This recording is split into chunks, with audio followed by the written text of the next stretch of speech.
Chempionlar Ligasi chorak finali markaziy to'qnashuvi Real Madrid Bavariyaga qarshi tarkiblarni solishtiramiz. Undan oldin kanalimga obuna bo'lib qo'ying do'stlar. Futbolga oid shunaqangi ajoyib videolar faqat bizning sahifada. Unda boshladik. Darvozabonlar Lunin yoki Neuer.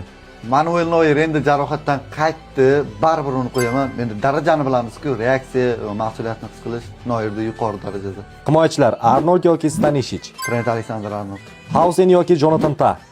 Jonathan Tah bu mavsum Bavariya bilan birgalikda anchagina stabil o'yin ko'rsatyapti himoyada, shuning uchun Tah. Antonio Rudiger yoki Kim Min-jae. Tajriba nuqtai nazaridan Rudiger. Carreras yoki Alfonso Davies. Alfonso Davies. Yarim himoyachilar Chouameni yoki Kimmich.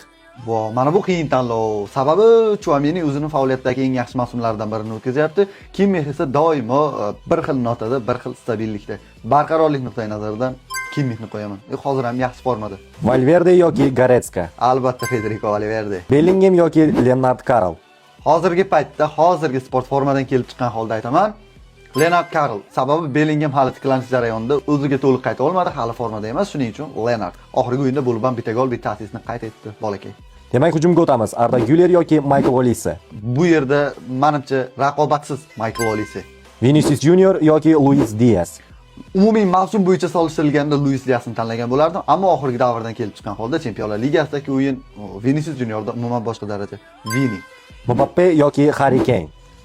Mbappe va Harry Kane bu mavsumning eng yaxshi markaziy hujumchilari shubhasiz va ularning hozirgi paytdagi nima deydi, holati ham bir xil. Ya'ni ikkovi ham endi jarohatdan qaytdi, lekin holati bir xil bo'lsa ham Kylian Mbappeni qo'yaman, chunki katta o'yinlarda o'zini ko'rsatish darajasi yuqoriroq unda. Shuning uchun Kylian Mbappe.